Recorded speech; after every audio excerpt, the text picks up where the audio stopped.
Hey everyone, and welcome to another episode of Give Me Back My Action Movies, the podcast. I'm Dan, and of course, the co-hostess with the mostest, Charlie Chase. Charlie, what's happening, brother? What you doing, buddy? Not a whole lot, man. Just kind of pumped for this episode. I'll be honest. I know. We didn't have this one planned out in advance like we did some of the other episodes. So we were talking early last week, I guess, trying to decide what we were going to do this week, and we had it between two different movies.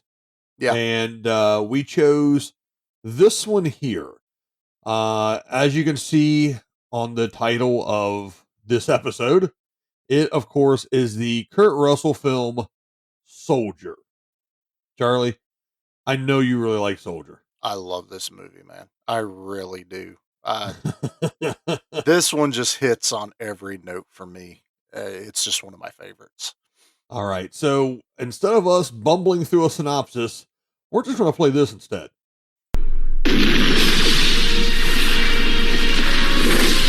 He was programmed from birth to be part of the most invincible army in history. But like all scientific advancements, they're practically manufactured using DNA profiles. He was destined to become obsolete. More endurance, better hand-eye. It's a whole different standard. What do we do with him? Waste disposal. His training had prepared him for anything except this. Now, on a remote planet, a community of outcasts faces extermination. I want that planet secured by 0600. Well, what about our position? They will be officially classifiable as hostiles. Find weapons and prepare to fight. You have to organize this. For this soldier, it may be too late to feel human. How do you know they'll be back? Because they're soldiers like me. But it's never too late to be a hero. I'm going to kill them all. All right, and that's an excerpt from the trailer for Soldier. I even love the trailer to this movie too. Yeah, the trailer is actually really cool. So this is the 1998 action film by Paul W.S. Anderson. A lot of times you just know him as Paul Anderson. Everybody calls him Paul W.S. Anderson. This one, but some of the other stuff it comes out as just Paul Anderson. Yeah, but we're talking the Resident Evil guy. This guy's name is synonymous with these sci-fi horror action pack. So I guess he made his directorial debut in '94 with Shopping, which I don't know what Shopping is. He's known as Paul Anderson on that one, and then in '95, Mortal Kombat. Which, hey, okay. The new Mortal Kombat came out between us doing these episodes. Yeah, that's actually a really good segue because we didn't plan this. What do you think about that Mortal Kombat? I absolutely loved it. I loved everything they did. It gave me what I wanted. I don't go watching a movie called Mortal Kombat for this in-depth Oscar-driven cast or story. I loved every minute of it. It gave me what I wanted and expected. That being said, it actually did have some decent story elements to it, and some of the acting was not awful at all. No. I mean, Kano stole the show, in my opinion. 100%. 100% between Kano and Cabal and Kung Lao. I could watch a buddy cop movie with those three the whole time. I would love it. You know what I kind of want a prequel now of the Scorpion character before he was killed. Look, wait. Spoiler alert. If you haven't seen it yet, whatever. Look, if you haven't seen it yet, you're probably not going to watch it. Come on. But, before he got killed at the beginning there, I want to see how much of a badass he was before he was Scorpion, quote unquote Scorpion. I loved that feudal Japan, China. I loved all that. Even the people that hated the movie loved that beginning sequence. It was really cool. That was perfection. I understand why they released that little 7-minute part of the movie early to Yeah, really but kind of grab people. I didn't watch it. I oh waited hell, till I the didn't movie. either. I Yeah, I waited till wanted to the see the movie whole came thing. out, Mhm. but I get it. Um, I enjoyed it. I really Yeah, did. yeah. That's I thought it was really, really good. Yeah. we may have to do a review on Mortal Kombat, the 95 version one day. But Yeah, just a little thing, but yeah, just want to throw it out there real quick. Really liked that. Anyway, Paul Anderson did Mortal Kombat. He did uh after that he did Event Horizon and Soldier. yep, And that was he was all known as Paul Anderson. It says here on IMDb. Obviously, we don't know these by heart, year wise. But then he broke into the Resident Evil stuff in 2002. Did Alien versus Predator. Did Death Race, which again I loved this Death version of Death Death Race. This Race is remake, awesome. real good. He did all the Resident Evil stuff for the most part, and most recently Monster Hunter. Which Uh, also was really fun. It's a video game movie. Don't read a whole lot into it. I didn't see it. I I bought it for Dad for his birthday, which actually this is funny. We're having conversation that's going to come back around here in a minute. Mhm, Um, mhm. and what we usually do on our birthdays, we have it here at the house. We cook out or do something, and we watch a movie. A lot of times, if it's the kids, it's a family movie that just came out because we have every streaming service just about. Yeah, tell me about it. Dad and mom have the worst Wi-Fi ever. They don't even bother with it. They're on Well, network. full disclosure, they live on top of a mountain in the middle of nowhere. Kinda. But, Pretty so much. on Dad's birthday, Dad's like, "Hey, there's a monster movie out that came out. Can the kids watch it?" And I'm like, "Are you talking Monster Hunter?" He goes, "Yeah, do you have that one yet?" And I'm like, well, it's one of your birthday presents. I guess I'll go ahead and hand it to you."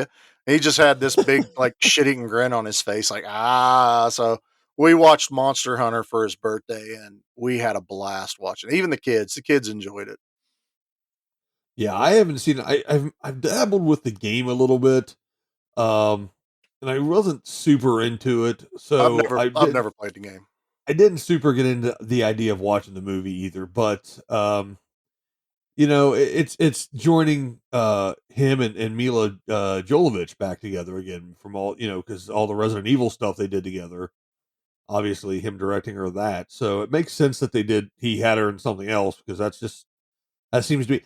I like the directors that have their go-to people, their go-to cast and stuff like the go-to actors, and uh, them two have done multiple movies together now. Yeah, you wanna know why? Sure. They're married. Oh well, I guess that makes sense then. Well, yeah, yeah, that makes sense then. Okay. Yeah, Well, they're yeah. married, got, like, 2 or 3 kids, something like that. Yeah, so Mila Jovovich, if it's a Anderson movie, that's what they're gonna do. Oh, well, okay. Well, that makes sense then. Now you know. Now I know, and knowing is most of the battle. It Anyway. is. All right. So the 1998 film Soldier. I'll get into some of the statistics real quick. The budget estimated was $60 million for this movie. Huge budget. Huge Huge budget. budget. Yeah. It made under 6.5 million on its opening weekend in October of 98. Worldwide gross was only 14,594,226. So Ouch. this is a bomb. This in Yeah. every sense of the word, commercially a huge bomb. It really hurt Warner Brothers Morgan Creek when they put this one out. It did not do well. Well, Um, do you know what Kurt Russell's paycheck was on this? no, what was it? 20 million. They couldn't Ugh. even pay for the lead actor. I don't get it either because we're going to I mean we're getting into the movie obviously, but I really dug this flick. The soundtrack was a whole bunch of nothing mostly because you didn't need a big soundtrack on this one. No. In 98, 99, 2000 you were getting those pretty large soundtrack movies I thought too like, Bad Boys and stuff like that would come out with some Demolition Man came out had Sting, Yeah. as the big theme and stuff for it. So this didn't do this. This was really in my opinion, a real classic, um, sci-fi action movie. I mean, it was pretty, to me, it had a little bit of a feel of some of the later 70s, 80s action gritty movies, almost like what's the one with Sean Connery? Was it Outcast, Oh, Outlander? Outlander. Yeah, Outlander. kind of had a little bit of a feel to that.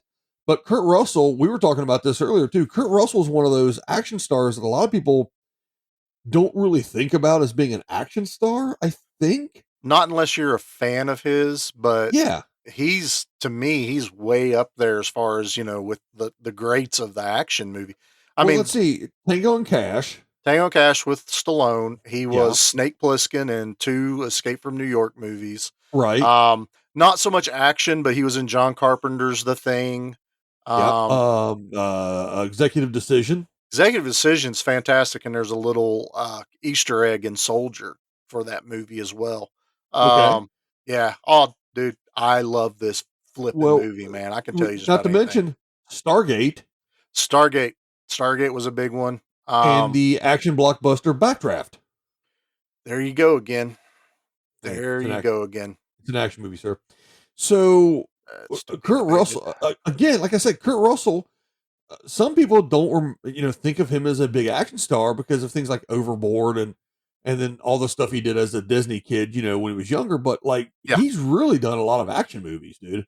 he has. I have always liked Kurt Russell. I can't really think of a movie he's ever done that I didn't really nothing outside of chick flicks or something like that that I may not know of. But I love watching Overboard. I think it's Overboard's great. flipping hilarious. Yeah, Um, that's phenomenal. He was so good in Guardians 2. I mean, yeah, I mean even everything. down to Captain Ron. Captain Ron's a fun movie to watch. I Yeah, forgot about Captain Rod for a second. That was really good too. Yeah. and Sky High. I loved him in Sky Oh High. man, Sky High was fantastic. If you guys have not seen Sky High, it's not quote unquote an action movie, I guess necessarily, but it's No, it's it's really good. Check it out, especially if you have kids. It is a good introduction to kids for kids to superheroes. yeah, it's a family friendly superhero, and I mean really family Yeah, friendly, not just Marvel, DC family friendly, PG, but yeah. it It keeps adults like me and Dan entertained when we it's almost watch like it. a live action Incredibles, that kind of vibe to it. Very similar. There's Yeah. very similar storylines to it, but yeah, So watch that one if you have kids, especially that want to get into it. And also, there's one called Zoom. Not as mm, good, not as good. Tim But Allen's another funny, but another superhero kids thing you could throw yeah, out there. Anyway, let's get into Soldier, Charlie. We were talking about we were talking offline about the first time we had seen this movie, and I yeah, was telling you I don't remember the first time I saw Soldier. It's one of those ones where I'm just like, I'm assuming I saw it either on HBO or I rented it or something. Because I don't remember going to the theater and seeing it. But I also remember it's one of those ones about every year or so, I'll be flipping through movies and go, ooh, Soldier, click. I've seen it a dozen times, but I can't tell you the first time I saw it. It's just one yeah, of those things where it's like, Soldier's in the back of my head. I know it's there, you know. yeah. Um, Tell me your first impressions, or first memories of seeing Soldier. Okay, this is the main reason we picked this movie was we really like the nostalgia aspect of it. And it turns out a lot of our listeners like that too. So, honestly, before we even picked this, I was trying to think of a movie that kind of had that same feeling that wasn't, your run of the mill Stallone or Schwarzenegger movie. And I had put this movie in a couple weeks ago in the shop, and I still got goosebumps. I still got excited watching this movie. So I was like, I called Dan up and I'm like, hey, we're going to do this movie. It's between this one and one other. I'm leaning heavy. He goes, what's your connection to it? And I told him, he goes, all right, let's do it. Yeah. So this movie came out in 98. So I'd be 18 years old. So we watched this when it came out on VHS, which would have been probably towards the tail end of 98, beginning of 99. That's just before I moved out of the house to Ohio. So this was the last dude night movie me and my dad had before I moved out of the house. And that dude night was mom was in quilt guilds with my grandmother and some of my aunts. And it's like 1 or 2 Fridays a month would go to a quilt guild meeting. And those nights was dad and me making the greasiest meatiest pizzas you've ever seen in your life, in iron skillets, and watching action movies. And the first one we ever did was when I was younger was Rambo 2 and 3. We watched both of them straight through. So this is one I rented Soldier. We saw the trailers. Again, the trailer is what sold this movie to me. You were talking about the soundtrack kind of sucks for this one. Well, in the trailer, they play Rob Zombie.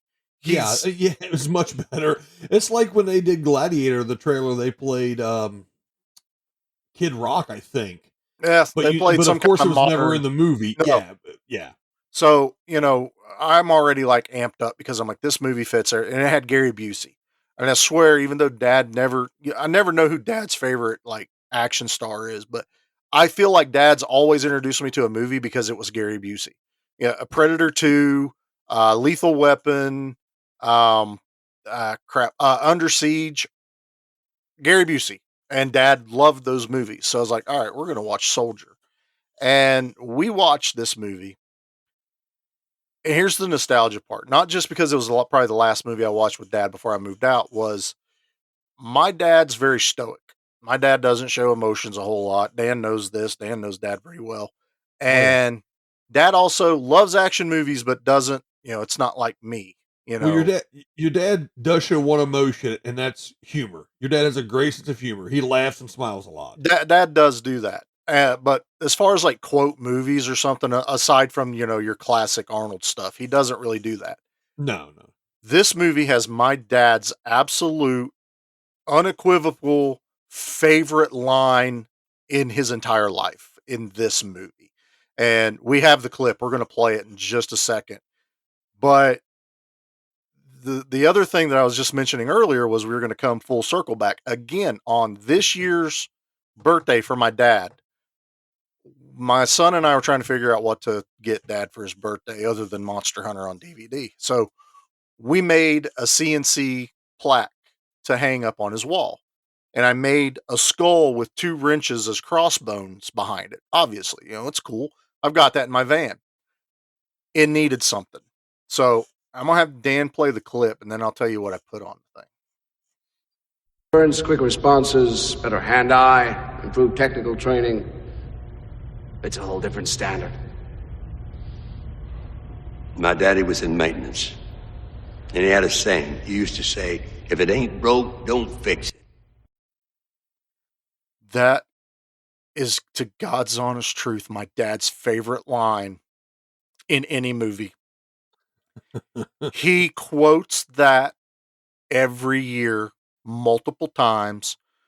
He wants it on a t-shirt, and I've decided that when we finally make t-shirts for the show, one of them's going to have that line on it. And I put that on his birthday plaque. I put it at the top, if it ain't broke, and then don't fix it at the bottom. Well, also, full disclosure, your dad is a mechanic. My dad's a mechanic. Well, let's put it this way. Your dad's one part mechanic, one part MacGyver, one part evil genius, mad scientist. In the event, Because in the event of a post-apocalypse event, you want dad on your team. yeah, because your dad has taken multiple trucks, vans, and other vehicles and bastardized them into tow trucks, vans into trucks, trucks into vans. Your dad is He made he's a mechanical evil genius. He made a vehicle that GM never built but should have. He made an Oldsmobile El Camino, and he did it the right way. He didn't just put a different grill. He took 3 vehicles and made his vehicle, his vision. My dad's insane when it comes to that stuff. Yeah, and your dad now works for a particular state, and they're as a maintenance technician for vehicles. Dad's a truck for the state. mechanic for the vehicles in the state.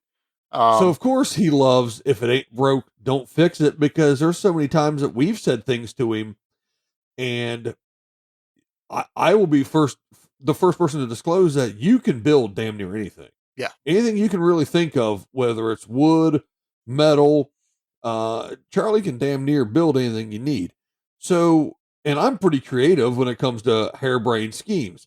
Yeah. So there's times that you and I are working on something or building something or we were doing an addition to the house down there or whatever, and your dad would walk up and look at us and go, "Oh, what the hell are you two idiots doing it that way? If you blah, blah, blah, and blang, blah, blang, it's just the same." And we went, yeah, I guess that makes sense. It's like your dad has a way of looking at something a la Iron Man, breaking it down in his head and going, well, if you just do this and that, you're going to get the same results. You don't have to do all this other dicking around with Yeah. it, kind of thing. So that makes a lot of sense that that's his favorite quote. It's just this is just dad's. I can't watch this movie and not think of dad. I don't know how many times I've gone over to his shop and he's like me. There's a DVD player and a TV in his shop. Soldier will be on one time out of 10 times I visit at least. And he loves that flipping scene. He'll rewind it. He'll back it up and play it again. And my dad, I've never heard my dad say the word daddy because he talks about his dad as dad. Now he's got grandkids, so he's grandpa. So I don't even really say dad. I say pawpaw. But when he goes, my daddy, I'm like, I know what's coming. That dad's in one of those. I'm in Well, that, it's very much like, what is it, Sons of Katie Elder? Or no, Big Jake. Is it Big Jake? Big With Jake, John Wayne. John Wayne. Where he's got his boy or whatever. He goes, you can call me, what is it? You can call me dad, you can call me Jake, you can call me a son of a bitch. But if you call me daddy one more time, I'm gonna knock you on your ass, type of thing. Yeah. That's your dad's mentality when it comes to that. Yeah, my particular. sister was the only person that could say daddy. So, Oh yeah. Yeah, well, of course. But that's my nostalgia yeah. thing to it. So, well, yeah, I mean that's a huge thing, and that's the thing about these movies and our group and our podcast and stuff. We like these action movies. We like being able to, watch these heroes. Some of these movies held up great. Some of them didn't. But the true. thing Yeah. about these movies, and I'll argue to the end of the day, a lot of these movies are crap films. But there's a difference between a movie and a film. Like Gone with the Wind is an epic film. Citizen Kane is an epic film. RoboCop's a cool movie. There's a difference between quote unquote film and quote unquote movie. Yeah. I This is don't my watch opinion, film. obviously. But these are good movies. Some of them are crap movies, but some of these are good movies, but it's not necessarily the movie that makes me go, "Oh, I want to watch this. Oh, I remember this." It's these memories that we've built with our families and friends from years and years ago. One of my favorite action movies of all time, which we haven't done yet, is the Indiana Jones trilogy. Yeah. That specifically the first and third one. Um, Temple of Doom was whatever. Why does But everyone hate on Doom? I enjoy Doom. It's just not as good. And it's fine. It's fine. Debatable. It's just not as good as the other two. It's So debatable. the first one and the last one are brilliant, but not just are they good movies and stuff. It's the nostalgic feeling I have for them, for the Indiana Jones character, and memories of watching them. That's how you are with this movie. It's a good movie. It's really interesting to watch. It's fun to watch. Kurt Russell does a great performance and has maybe 25 lines in the whole thing. Oh, I can tell you exactly how many words he Well, says. plus a growl. He says 104 words in this movie. That's it. That's and it. he does a fantastic job. Facial expression, emotion through movement. And I know you watch this. We can go ahead and jump into this because I'm sure we're beating everybody over the head with the nostalgia part. But this is a good lead up into this because I wanted to Yeah. bring this up because as many times as I've seen this movie, I've said it before, I always seem to find something else that I've almost missed, or maybe I saw before and I didn't remember. So he says 104 words in this movie, and it's like, okay, he's a soldier. He doesn't say a lot. He's engineered for that. The very first lines in the movie. Do you know what those lines are? Of his? No, the very first lines in the movie. Is it is it the voiceover There is a voiceover of, because they're genetically engineering being these kids and they're teaching right? them. So Yeah, there's that there's lady's a voice. yeah, yeah. There's a voiceover while they're in class, basically saying something like, "A soldier will not speak. A soldier will only speak when he's spoken to." A soldier will only speak when spoken to by a superior officer. Yeah, yeah. Okay. If you pay attention throughout this movie with that thought in your mind, Kurt Russell does not speak until someone that he would consider a superior officer speaks to him. Now, the the part where you got to think a little bit is when he ends up on the planet and the people are talking to him. Well, Hmm. he kind of looks at Mace, the husband, after a few days as almost like a superior Oh officer. yeah, He's yeah. high So ranking in the town. right. So like Mace and even His wife Sandra, Sandra. his wife, it's sir, yes sir, Yeah. no sir, yes sir. That's yeah. He That's exactly how he always refers to him. Yeah. so that's one once you realize that, you're like, "Okay, he says 104 words, and it's only because someone either asks him a direct question or is directly speaking to him is the only time he really now it does change a little bit once the soldiers arrive on the planet and Mace dies. um he starts talking more on his own, so it's like this transition of soldier to more of his own type of person Hmm. towards the end of the movie, kind of like he's breaking that brainwashing a little at a time. He doesn't fully do it, but you can just that humanity coming out of him. And the last I watched it with Jackie, and I'll let Anthony watch it this time. There's really nothing in this movie that Anthony couldn't No, see. no, Jackie no, got no. kind of upset with me because I didn't tell her about the kid that gets shot off screen. And Kids get she's like, around faster. "That's exactly it."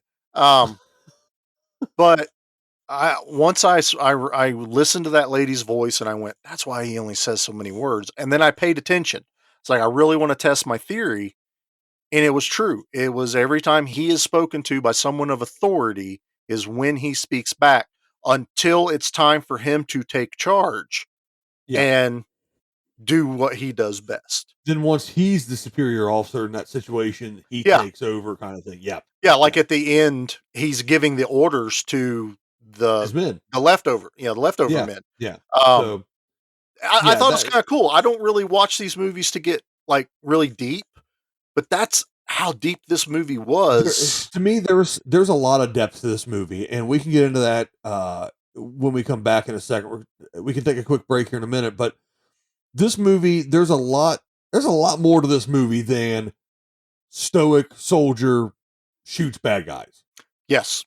A lot more to this movie, and there's a lot of connections. There's a tons and tons of Easter eggs we're getting into, Yeah. and I'll talk a little bit more about some of the depth that I saw in this movie, and maybe some of the connections in possible modern life and society as we know it now.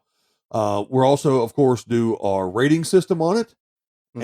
and maybe do a remake casting. We could That's probably kind do of that. fun. We can do We've that. all And of course, we will.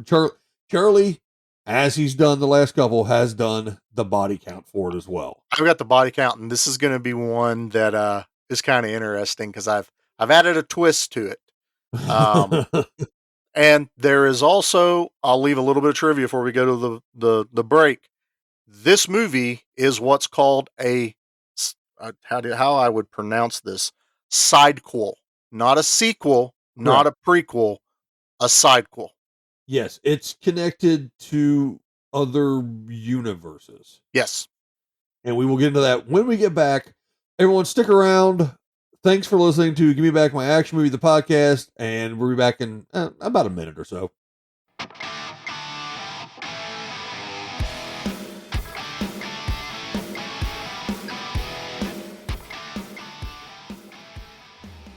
Hey everyone, me again. I just wanted to let you know real quick that I also co-host another podcast, a weekly podcast called the Noka News Network. I'm Ricky. I also co-host the Noka News Network podcast with you, Dan. I know you snuck in here on this one, didn't you? Yes, I did. Everyone, we appreciate everybody listening to Give Me Back My Action Movies, obviously. But if you'd like to listen to news that no one cares about, then check us out at Noka News Network. Ricky, where can they find us? We're on Spotify. We're on Apple Music. Or iTunes Podcasts. Whatever works. it's called. However that works. And you can check us out on Facebook as well. And you can always email us over at newsroom@nokanews.com. And check us out over there. We're having a good time, Ricky. That's true. We're posting the podcast to our YouTube channel, too. So if you'd rather watch it that way, it's over there. Just search Noka News Network. And enjoy the news that no one cares about. It's a good time. I promise.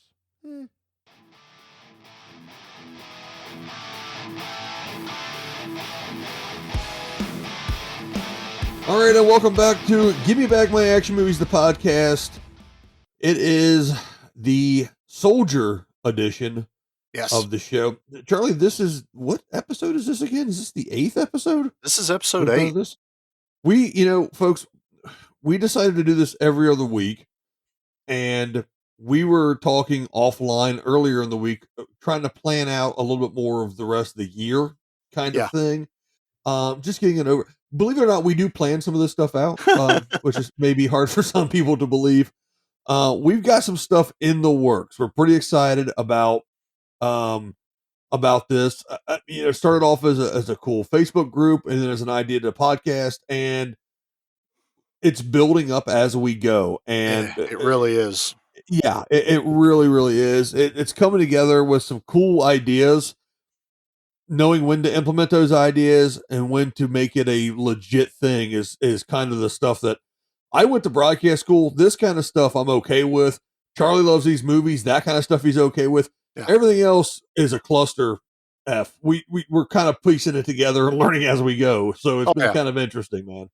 Yeah, but I mean, we do have some pretty wild stuff in store. For some episodes. Just told Dan this morning, actually, I may be guest hosting on an upcoming podcast once I get more information. Been invited to go sit in on another show, not Sludgecast. We will be doing a crossover with Sludgecast though here very soon. Well, it's amazing how many people out there reach out and we're able to make these connections in the community. And that's, like I said, that's what this is about. It's not about how many bullets John Rambo can shoot or how many people RoboCop can take down. It's about making some connections about when we were kids, when people were younger, your boy watching it, the next generation and stuff like that. It's about the community that we're trying to build with this. That's really the thing that makes this whole thing interesting. I can watch these movies all day long, sit here and watch them, no big deal. But Charlie and I have BS'd about movies like this for a long time, and now getting to see all of you guys get invested with us is that's the fun part to me. That was the whole reason I created this. It was every bit of just there have to be more than just me that enjoy these movies on the level I do, and it's true. I love the community we have and seeing the same passion, and then the new members that jump in and they'll start going back through the posts and they're reacting. And dude, I get direct messages all the time from guys like, man, this is awesome. I love the group. Hey man, that show was fantastic. And these are from like peers. I listen to a lot of other action movie podcasts.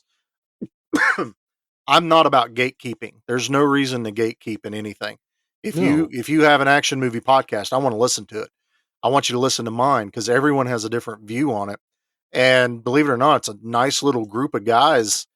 Even there, it kind of feels like a close knit community that they're there to help, or like, hey, yeah, I really love that, or man, I can't wait to hear your thoughts on that.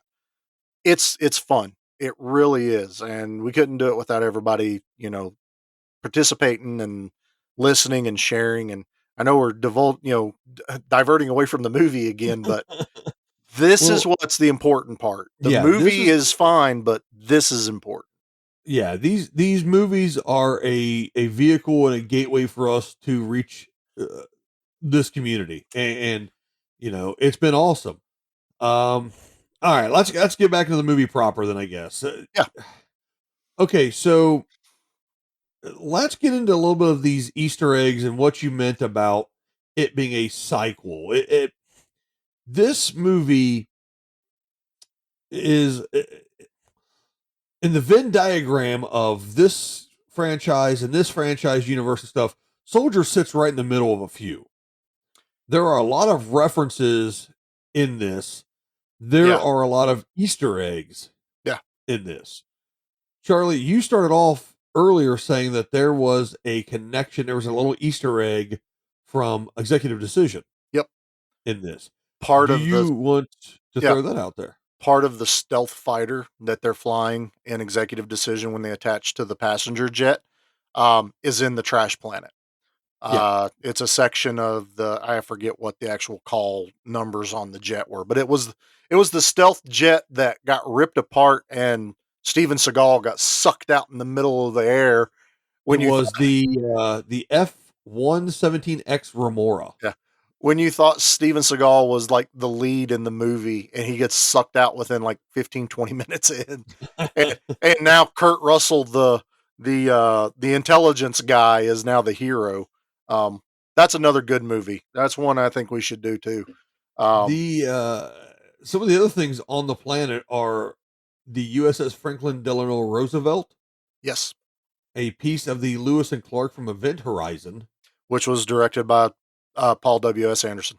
and a spinner from one of my favorites, Blade Runner. And that now leads us into the sidequel. Yes. Soldier is in the same universe and timeline as Blade Runner. Yes, it is. So parts of this, um, there are there are little things meant and not meant in this movie that ties it into the Blade Runner. The premise of Soldier was actually based on a scene from Blade Runner that never got used. Basically, it was replicants getting dumped. Yeah. So they used that whole getting dumped replicants theme with him getting dumped on the trash planet and stuff like that. There's also some talk that the genetically engineered, the new soldiers that are there to replace Todd and them, could be replicants. Yeah. So there's a lot of those in there. There's actually a 2017 short film called 2036 Nexus Dawn, which is set in between the original Blade Runner and the 2017 sequel, Blade Runner 2049. And it talks about the Nexus 9 replicants being developed in the year Soldier takes place. Yeah. Yeah. So Well, there's a lot of that. just so people don't think that this is just wild like conjecture and theories. Soldier was written by David Webb Peoples. He wrote Blade Runner. Yeah. He wrote parts of Soldier while he was filming Blade Runner. So he had like basically like a layout of what he would want. Cause I'm guessing he was expecting like this big world building movie, almost kind of like Star Wars, cause you got to think Lucas was like changing everything for writers and directors. Hey, you can create a world and people will love it. Well, again, Blade Runner did not do well in its initial release. People didn't know how to respond to it. The studio cut it to death. That's why there's a director's cut now that is far superior. Other than I think the only thing I didn't like about the director's cut is they mess with the voiceover from Deckard. I don't think they should have done that. But this movie is a sidequel. It's in the same universe, everything as Blade Runner, confirmed by the writer of Blade Runner and confirmed by Paul W.S. Anderson. So for those of you that don't think, look it up. I mean, look into this. And some of the other like Easter eggs in this that I thought were really pretty good. If you pause this stuff, and a lot of this stuff is on IMDb too, you can go look it up and stuff like that, so it's easier to find it. Yeah. But like one of the weapons that he's classified to use is the Illudium P-36 ESM, which is the explosive space modulator. Explosive space modulator. Some of the other ones are where's this at? The USMC Smart Gun and the M4 1A Pulse Rifle, which Yep. are both references to aliens, and the Doom Mark IV BFG, which stands for Big Effing gun. Gun. And that's, of course, from Doom. Yeah. This one section here I'm going to read real quick, and I might read this in entirety because it's kind of cool.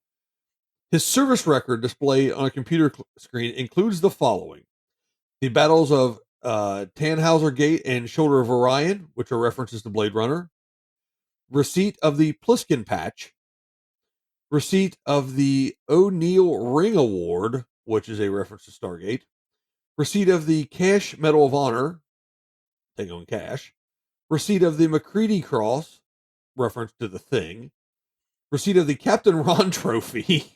That one cracks me up. Yep. The McCaffrey Fire Award, which again, the action drama blockbuster backdraft. Yeah, the drama backdraft. The Dexter Riley Award, which is reference to Computer War Tennis Shoes. Now you see him, now you don't, some other things. And the citations for the Nimbian Moons campaign, the Antares Maelstrom War, and the War of Perdition's Flame. All locations referred to in Star Trek II, The Wrath of Khan, which Khan was a genetically enhanced soldier as well in that. Yep. So I'm not saying these are all connected necessarily, but there is quite a bit of connections. And all this is like on a computer screen for half a second in the movie. Yeah. Yeah, you have to literally pause it and go frame by frame, but somebody did. And I love these little Easter eggs. Thanks to if someone doing that, throwing up on IMDb, we can do that for you guys. The other thing I noticed, and again, this is on IMDb too, but Kurt Russell's the younger version of Todd in this is Kurt Russell's son Wyatt. Yeah. So if you look at him and go, that looks just like Kurt Russell. Well, that's why. Because it is. It's a little baby Kurt Russell. Well, he's Wyatt Russell is relevant right now. You know what? Yeah? Please elaborate. Well, you haven't caught up on this, but he is in Falcon and Winter Soldier. No, I still need to actually watch Falcon and Winter Soldier. I need to watch WandaVision too, but I wasn't as pressed to watch that one necessarily as I am Falcon and Winter Soldier. Yeah, he plays John Walker, the replacement to Captain America. That's who that is? That's who that is. That's Cool. Kurt Russell's son. Oh, that's awesome. Yep. So keeping in the Disney family. Now that Pretty Disney much, owns yeah. Marvel. Yeah. That's pretty cool. No, so all right. Go ahead. What else you got? What is well, I mean, you got all kinds of stuff. There's tons of Easter eggs in this, but I think we should talk a little bit about the movie in itself. Okay, yeah. So Kurt Russell, this is when they started Project Adam, I think is what they called it.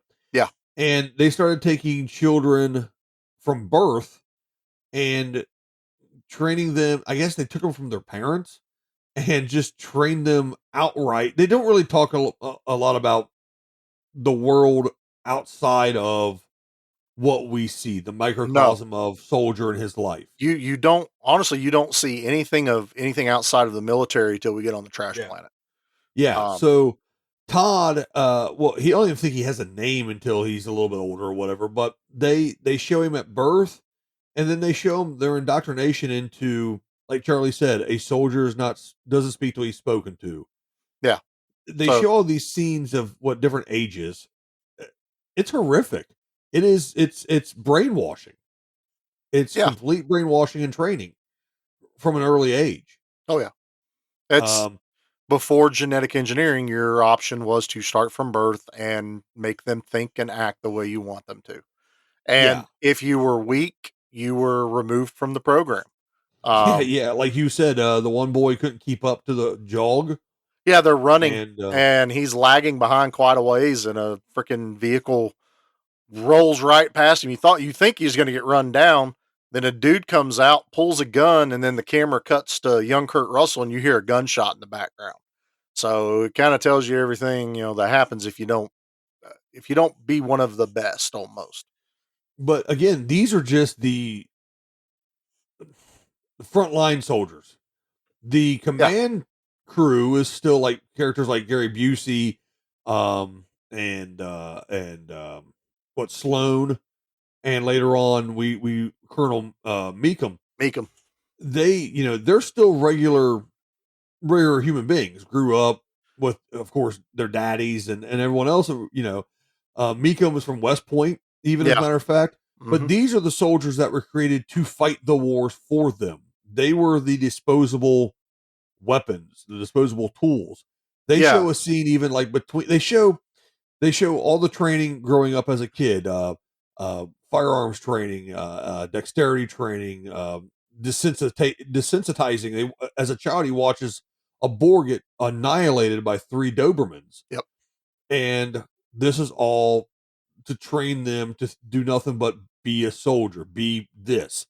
And then they even show a scene, pretty much after a lot of the scenes of him fighting between wars. They literally are all sitting on their cots in a line, staring straight ahead at nothing, like automatons, not moving.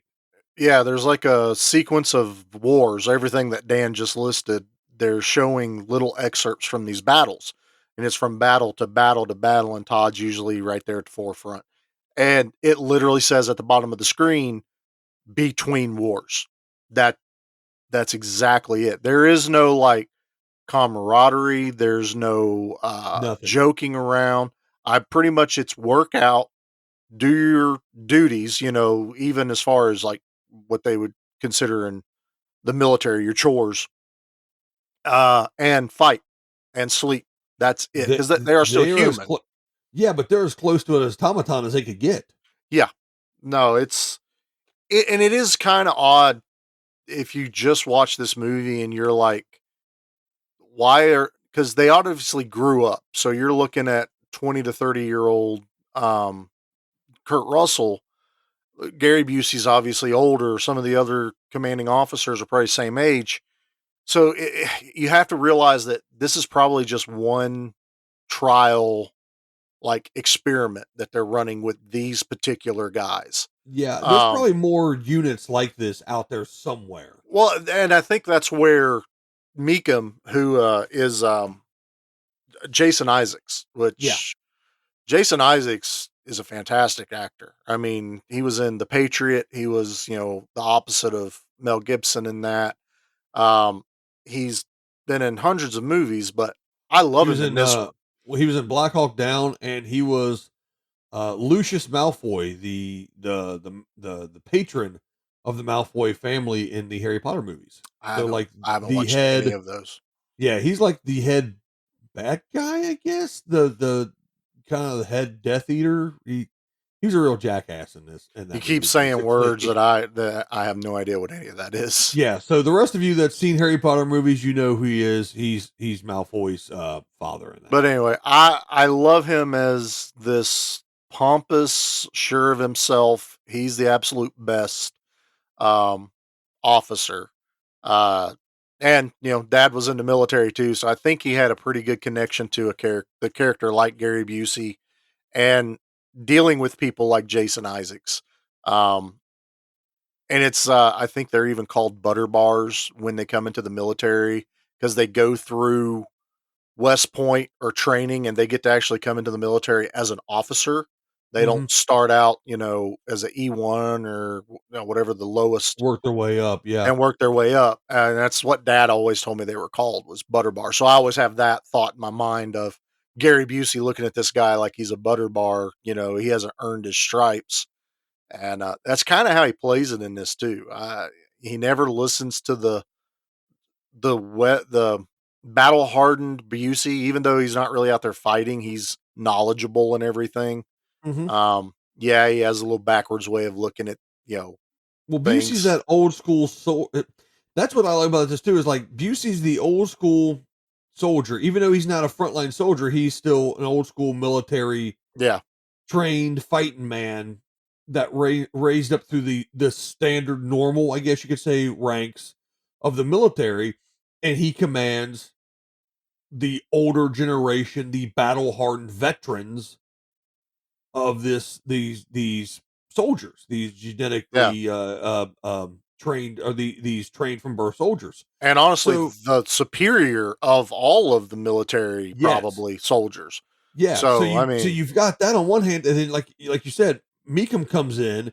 He's the new generation. He's the new hotness. He's the sharp new he's Ferrari, the new and hotness. he brings in these new hotness soldiers. I mean, they have them lined up across from each other when they're showing them off. Yeah. The old vets are in BDUs and short sleeve olive drab shirts, standing there, combat boots, look like they've been through hell.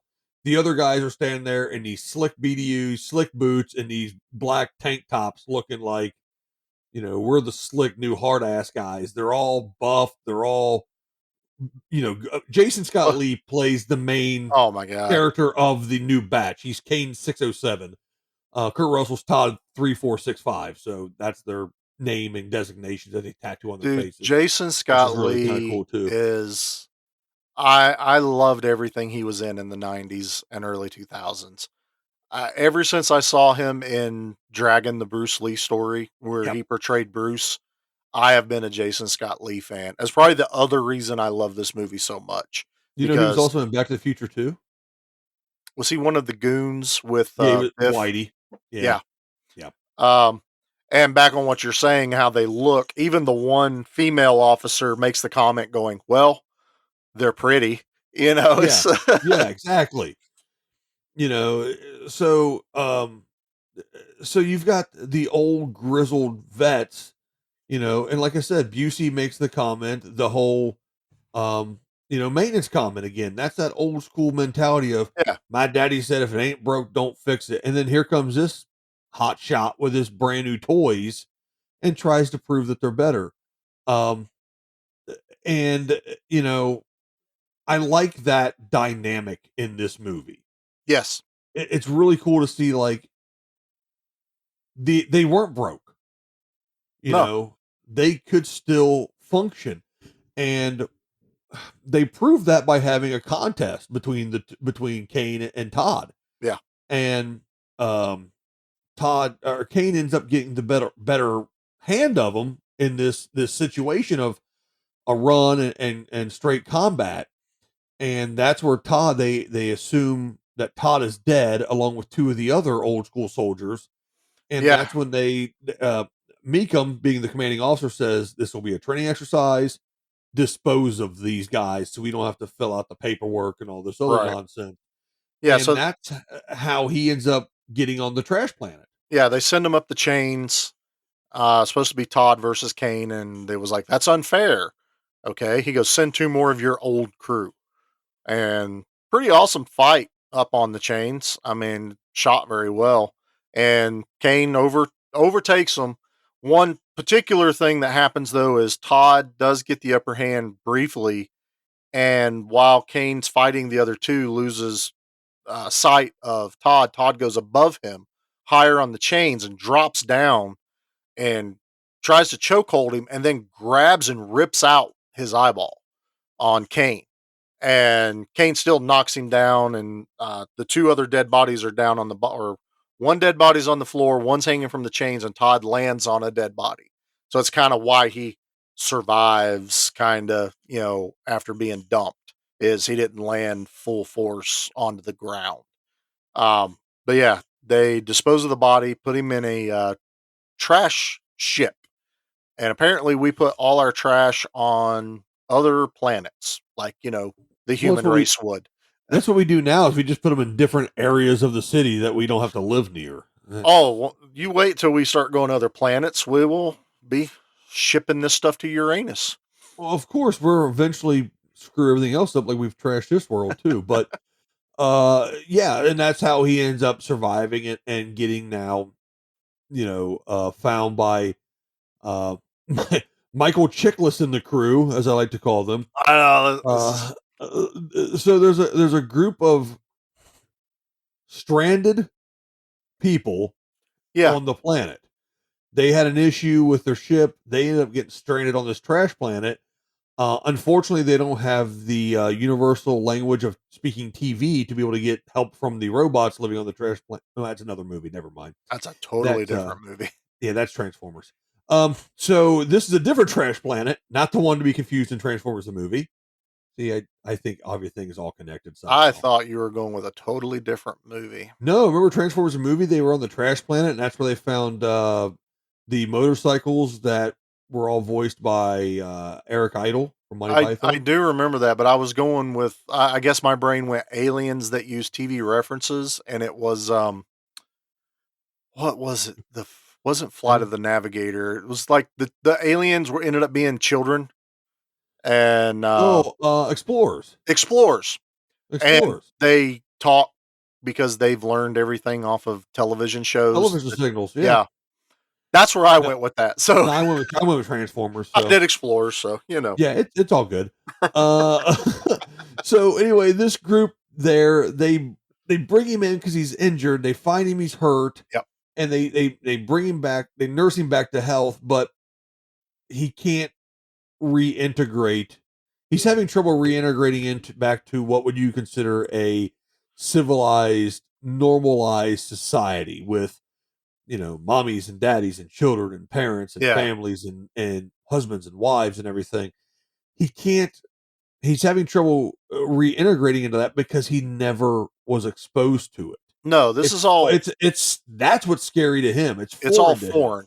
So I guess what we should say too is his name is tattooed onto his face.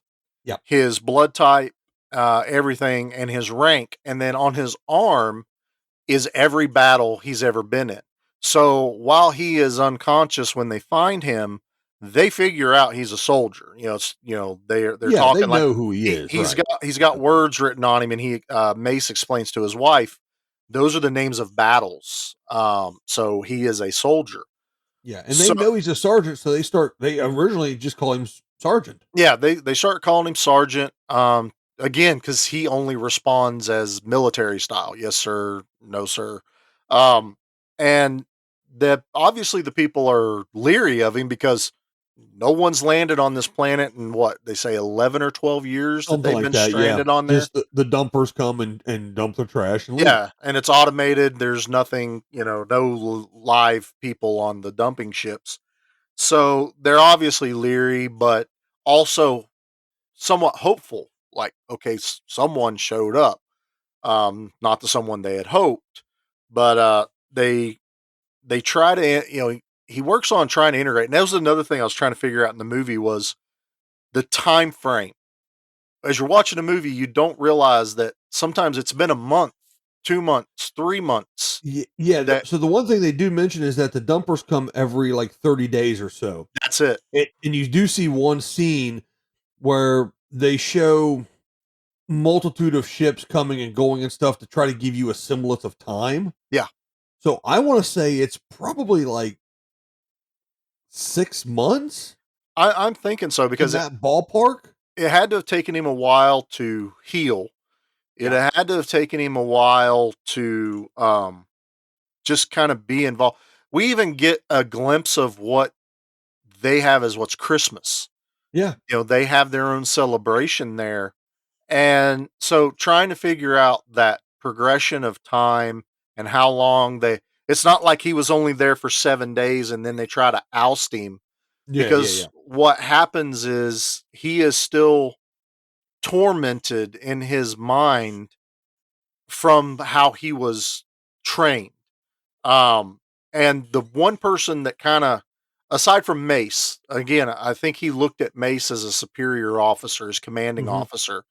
Mace's wife is the caregiver. They have a son, Nathan, that I think he's the only one that really Todd had a connection to in the movie because his only memories of being a child, um, and there's a small child, and Nathan can't talk because he was bit by a snake that I'm guessing was dropped from the dumpers and thrived.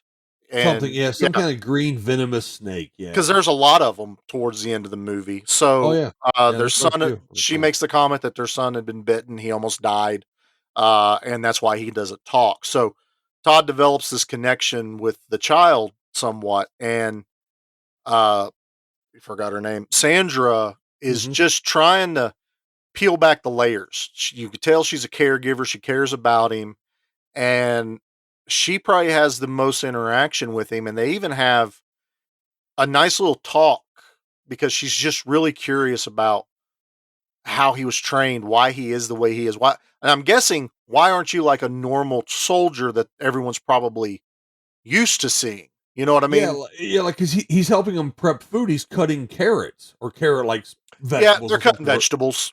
and he cuts his finger, looks down, looks back up, and just keeps going. He keeps It going. it She doesn't notices, doesn't and phase him. she tries to help, and he pulls his hand back. Yeah, And it's fear. It's this insane amount of so very apprehensive. Yeah. very apprehensive. So here's a clip from that. Fear.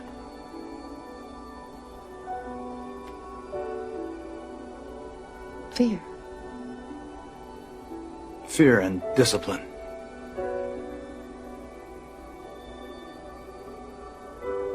Now? Always.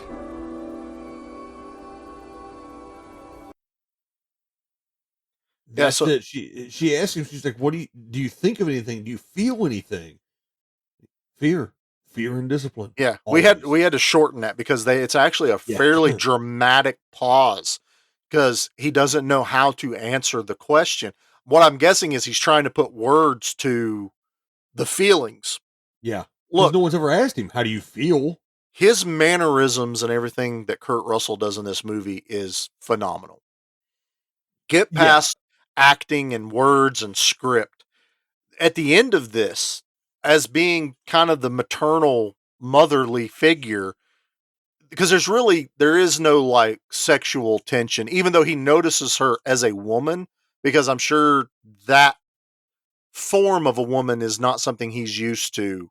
Sure. Because obviously he knows of women because there was a commanding officer that was a woman.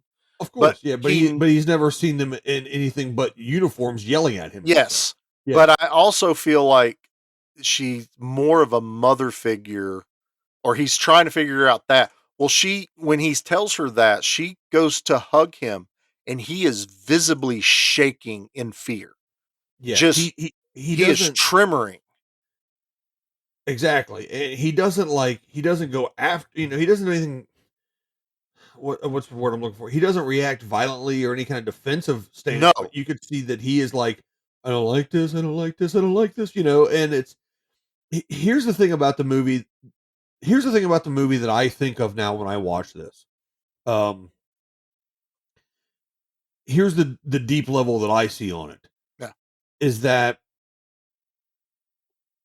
I have friends that were military. You have friends that yes, are military. yes, You have some connections where you're from with veterans and veteran services of things.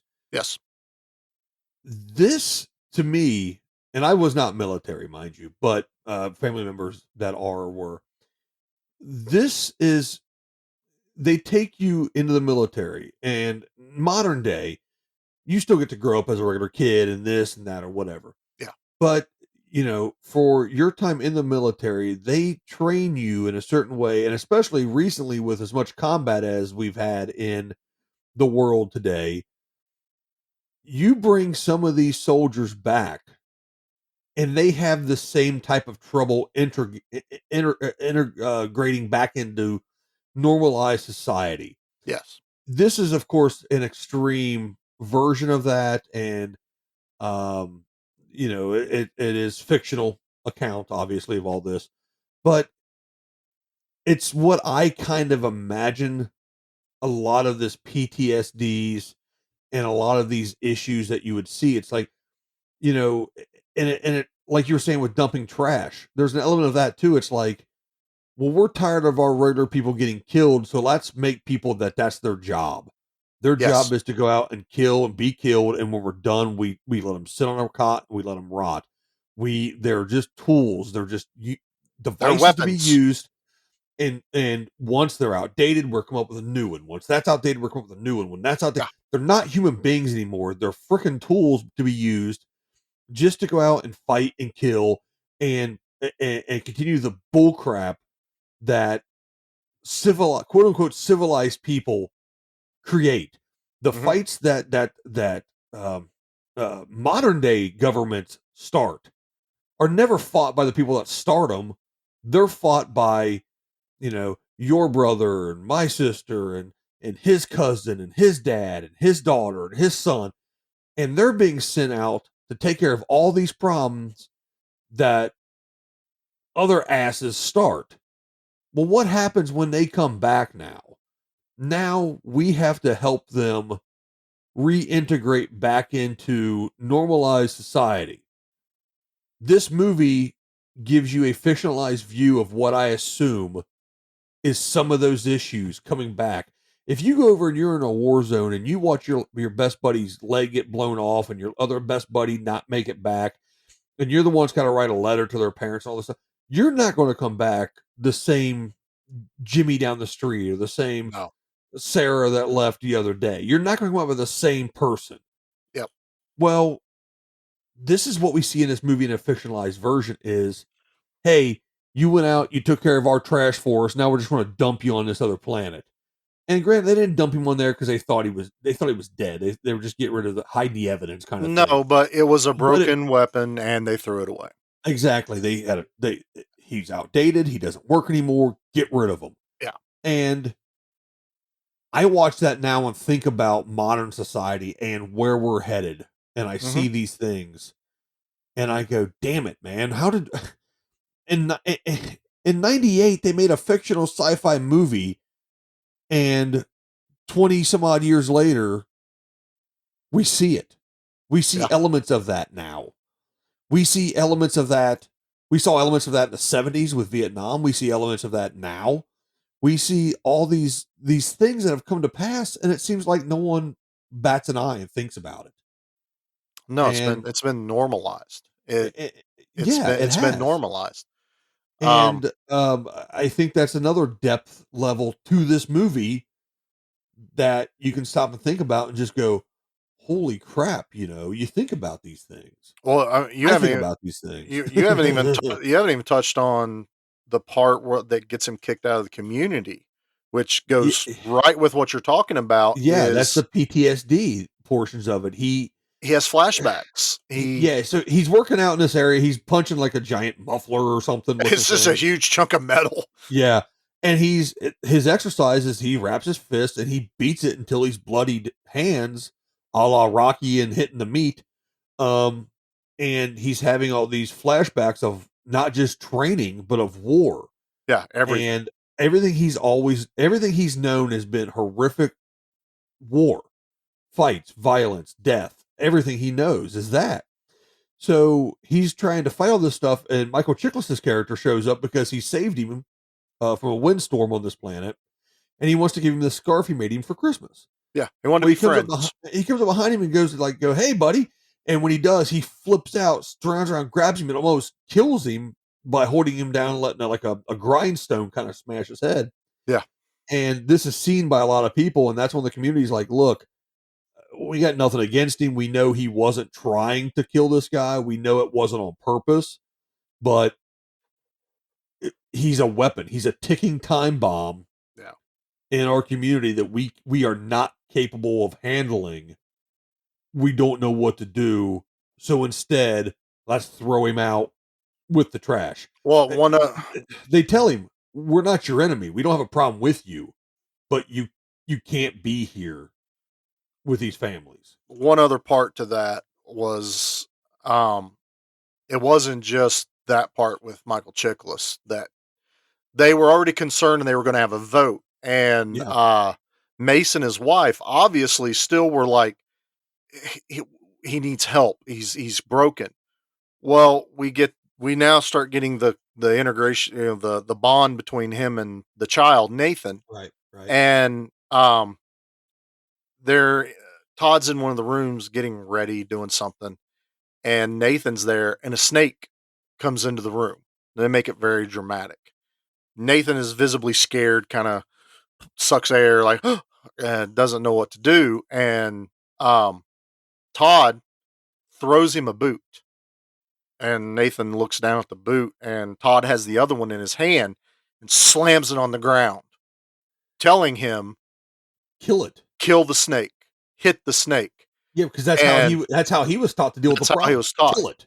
Um, Nathan doesn't pick up the boot, and the snake lunges at Nathan within inches of his face, and Todd catches the snake, holds it, looks at it, and tosses it back into the corner and points at Nathan and go kill it. Then all of a sudden a spike comes down and Mace ends up killing the snake Yeah. and kind of berates Todd for what he's doing. You could have killed Nathan. That's not how we do things here. And so it turned Mace and Sandra also against Todd to vote him out. Yeah, to that point, they realize again, like they're not mad at him. No, They're mad at the situation, but it's like he doesn't know any damn difference. He No. doesn't know protect this child because as a child he was taught kill, take care of it yourself, be hard as a coffin nail, survive he or didn't know any damn difference. Yeah, so so they realize between that and the chickless thing, they realize he can't be here. He can't. It's not No. going to work. Based on And- their society that they've created Right. themselves, he doesn't fit. Exactly. So And it's you see some real oh man, it's I mean, obviously he gets out of the community. He's sitting like in an old fuselage by himself, and he cries. yeah, And he he's doesn't know what it is either. He touches his No. face like, what is yeah, what the hell's going it was on like here? a new and you got to think, obviously he knows what pain is. He's Sure. been taught to ignore pain. He knows what um, you know, trauma as far as that is, but he did not know, I guess we could say, heartbreak. No, yeah, he didn't know the emotional pain. He knew physical pain, obviously, but he didn't know emotional pain, and he felt, he felt closeness to He people did. for the first time ever. But he left with no argument. He just I always He took his orders. I liken this to the long walk in Judge Dredd, where you're sent out into the uh, wasteland to bring Cursed earth, justice. yeah. The cursed earth, to bring justice to the unjust. I always get that kind of back and forth. But so they've sent him. We get the scene with him, alone. Then we come into Mason Sandra's bedroom. They're asleep in bed, and a snake comes into the bedroom, gets up onto the bed, and is coming through the blankets and the sheets over Mace's arm right to his face. And Did you think the snake was like, I'm a snake? I'm a sneaky snake. That's what I was thinking the whole time. No, but did you know that they were actually poisonous pit vipers they were using? Yeah, hell no. No, their no. their mouths were stitched shut to keep them No. safe. Double hell no. So, but that's when you look at, because it has the triangular head, which means venomous with a snake. Yeah, right. Those aren't props. Those are actual snakes that were crawling on people, and they were straight up deadly venomous snakes. Yeah, that's completely effed. So the effed snake's hard.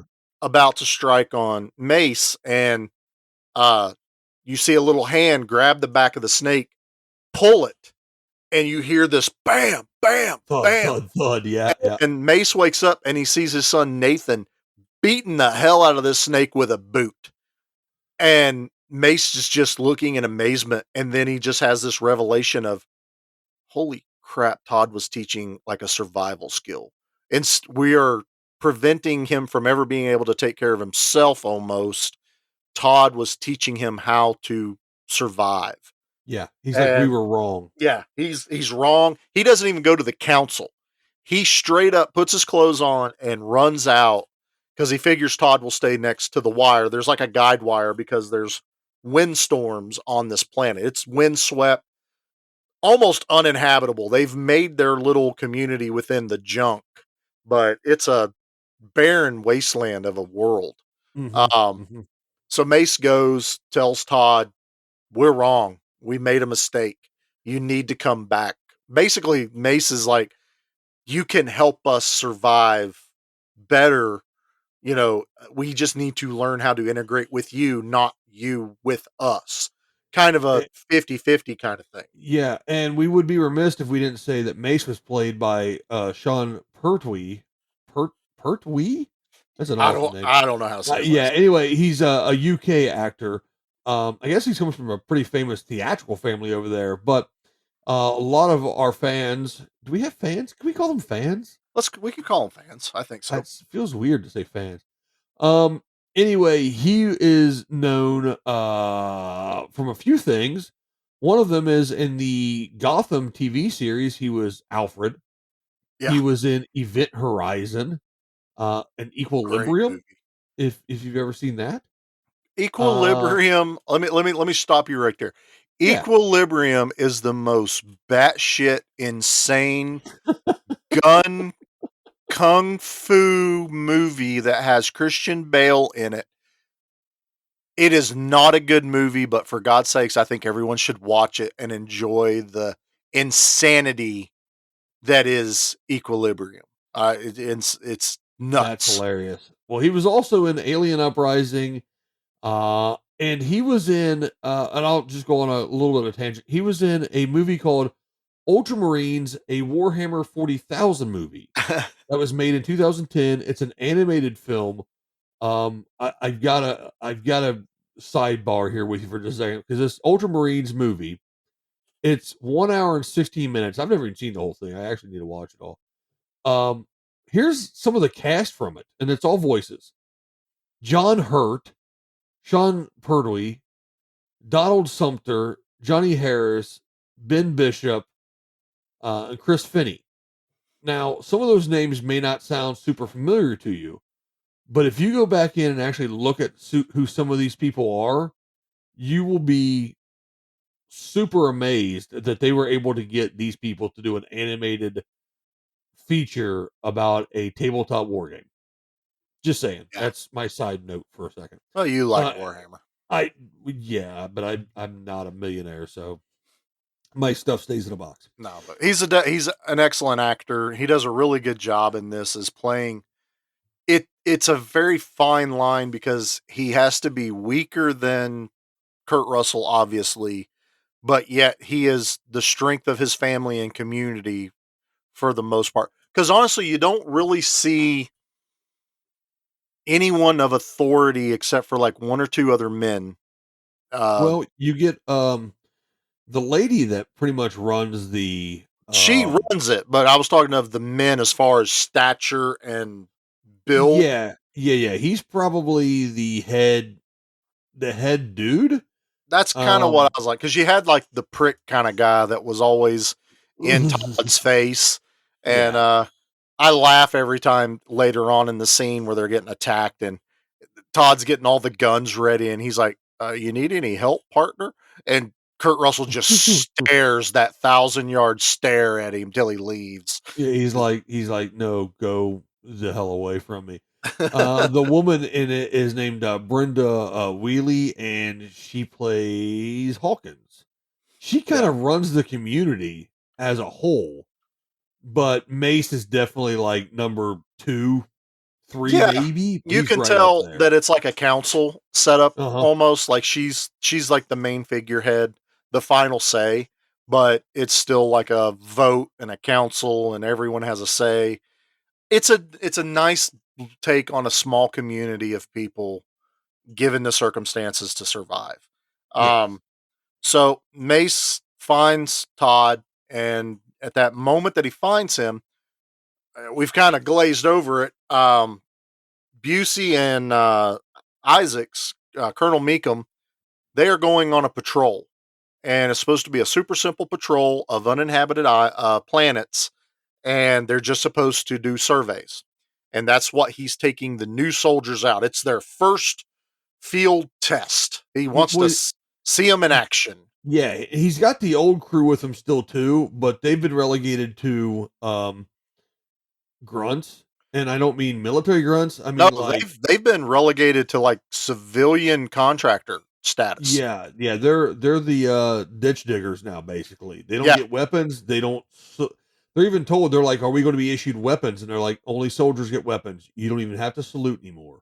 Yeah, when they You do know, the battle, they're wanting to go out in the battle to help the others, and they're like, "Nope, you're not yeah, soldiers anymore." yeah, you're That's a garbage. that's also another little. You see the look on all their faces of, well, what the hell am I supposed to do now? And what am I? Because Yeah, that defined their entire existence. that's who they were, and Right. now they're nothing in their minds. So that's why the soldiers end up on this planet is one of the planets they're supposed to survey. And Meekum is, they ask him, "What if we run into people or resistance?" And he goes, "They'll be uh, treated as hostiles and Eliminate them. eliminated."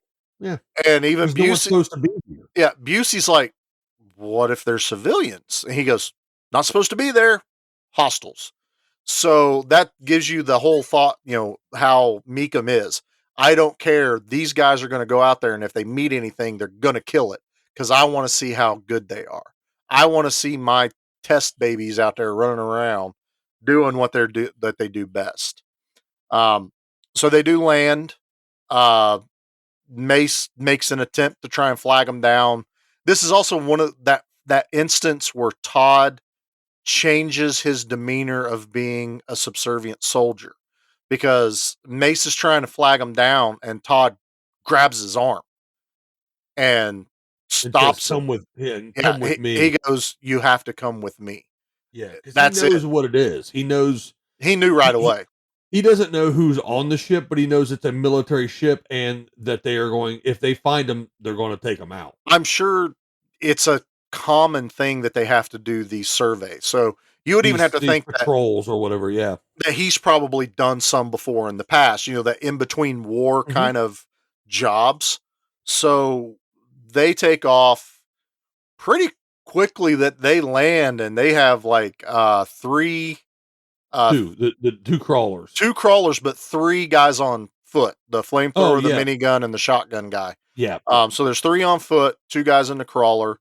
We see Jason Scott Lee has been remanded to a crawler because he's missing an eye. Um, uh, Mika makes a comment when he lost the eye saying, "What good are you now? All you can do is walk out in front and take the first hit because you have no depth perception." And that's exactly how he's already looking at these new crew. We've put a ton of money. Do you know how much it costs to feed you, to train you, to breed you? And you screwed it all up by losing an eye. And now you're cannon fodder. Yeah. So that's how they look at these people. They're just a weapon to be pointed at and say, go. Um, so we have the two crawlers and the 3-man fire team patrolling. They can, on their radars, can see Todd and Mace running away, and they pursue. We found people here. They radio back, and old Meekum's like, "Good, you'll eliminate them. Do what you got to do." And And Busey's even like, well, Busey's like, "That's where, they're just civilians. What are you doing?" And he goes, "I don't care. I'm in charge. Shut yeah, up. These guys are going to take him out." And they start firing, artillery at him. Basically, they oh, start firing rockets at him. they pound the ground around them. And Mace ends up losing a leg, Blows his leg and off. and as Todd's trying to save him and turn it off the leg, he's like, "Look, I'm done, man. I'm losing too much blood." And Yeah, he goes, "What are they going to do?" He goes, "Was that an accident?" And Todd just looks at him and shakes his head, "No." no. And at that point, that's when Mace is like, "What about our community? What about Nathan?" And then he dies. Yeah, his last words was Nathan. Which I feel like is just that extra little nudge Todd needed You could because he see the had demeanor in Kurt Russell change from, what am I going to do? I don't know I don't know how to plant vegetables. I don't know how to do this. And then when all that happens and he realizes they're going to try to eliminate Nathan and the rest of them, Todd's demeanor changes from uh-oh to, oh, it's go time. he turns soldier. Yeah, We it's almost like, literally "Are y'all ready for this?" And he's ready to go at that point. he flipped the switch, he turned the hat backwards, a la, over the top, and we get the soldier finally. Yeah. And he works his way back. The people at the society have obviously can hear everything that's going on, where they're not that far away, and they are arming themselves because they have like these put together guns, obviously Pea from shooters.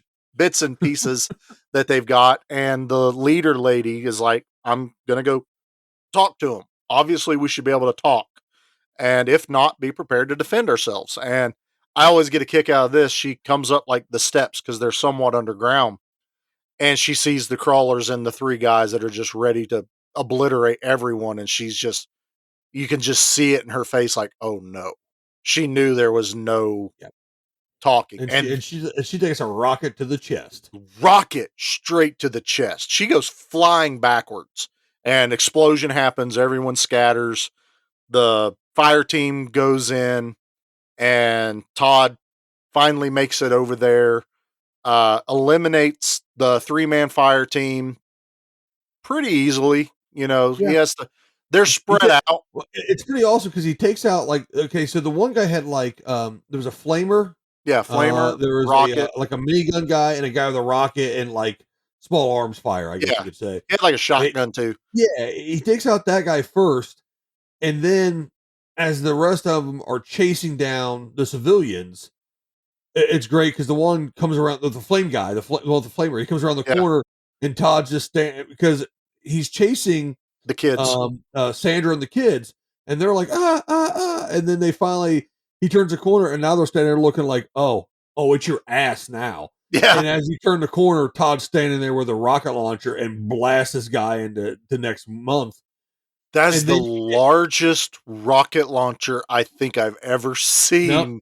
nope, the largest rocket launcher was the quad rocket launcher from Commando. No, this thing was bigger than the I don't quad. know, man. That big boombox looking thing that This Schwarzenegger had was this pretty thing was like hilarious. 4 feet long. It looked like Dude, it was a space rocket launcher. What do you it want from looked me? like the Super Nintendo bazooka The toy, bazooka but blaster, it was yeah. like steroided out. The And Super Scope 6? that's it. And he Yeah. hip fires it. It just, wow. He blasts these dudes. And here's for the minigun guy, he shoots a propeller because they have like a lot of aircraft Yeah. to build the community. He hits a propeller, it flies and impales this guy into the chest Mm-hmm. on the ground and takes him out that way. So he's now taking them out. So And he's taking out the three-man team, and the two guys in the crawler are radioing back saying, "We are experiencing resistance." yeah, we're going to Um, go and get him. Yeah. and so he radios back, and obviously Meekham's like freaking out, like he lost three of his genetically superior guys to just some people on a Yeah. planet. They think it's a military Right. force that A is like got superior a military base. force because it's taken out three of these super soldiers. And they're trying to figure out what to do because they're like, do we send out the rest of the men? And he's like, no. And then Busey kind of jumps in as the, the obviously the more battle ready guy. And he Yeah. goes, look, you don't send out any more men. You bring them back. We wait till night. We get loaded up on everything we own. We go out and we bombard them from distance. We As a matter just of fact, turn it into dust. the best thing is Busey goes, he looks at him and goes, my daddy would say, when you want to drive a nail in the wood, you don't do anything fancy. You just pound the damn thing till it's in the wood. Yeah. And another one of those, my daddy, old school kind of front porch swing kind of theories. Yeah, And so Dad they never get, took to that one like he did the other one. yeah. So they get ready to do that, but as they're doing that, Kurt Russell now has time to gear up and to fight them with the equipment that he's now got. Yeah, he stripped the guys. He's made himself up some like lighter armor. He's outfitted out the yin yang with guns and knives and everything. Miniguns He's and got the rockets. minigun now. Yeah. And he is preparing to obliterate. And Sandra watches him kind of get ready. And she's, obviously she's panicked because what's happened. And she's only now realizing, she's like, Mace didn't survive, did he? And Todd just kind of looks at her, with that. He doesn't even say anything. He's just, you know, Yeah, yeah, look. he didn't make it. Otherwise, he'd be here. Look. Right. And then she starts pleading with him, like, What are you going to do? There's so many of them. Teach us to fight. Give us weapons." And Kurt Russell's like, no, they're soldiers. Soldiers deserve soldiers.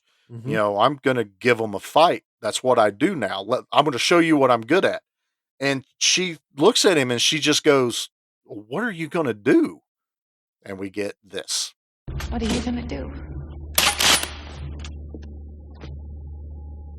I'm going to kill them all, sir. Dude, I still get goosebumps every time I watch that scene. I'm gonna kill them all, sir. I love. It's great because it's a la Commando style. He's doing the face makeup. Oh yeah, he's got the Getting black the stripes gear already, and he's like, how she even goes, how many? He goes 17. Yeah, Like each crawler had a complement of 10 troopers, kind of thing. And he knows because this is the standard regiment type stuff that he knew for years and years. yeah. So he's like 17, and she goes, "You can't fight them all. What are you going to do?" And he just looks at her dead faced and goes, "I'm going to kill them all, sir." Yeah, Just badass as hell. like And it's the simplest answer I can give you. I'm Yeah. gonna kill them all. He's like, that's what else am I going to do? There's no other option. I'm going to kill them all.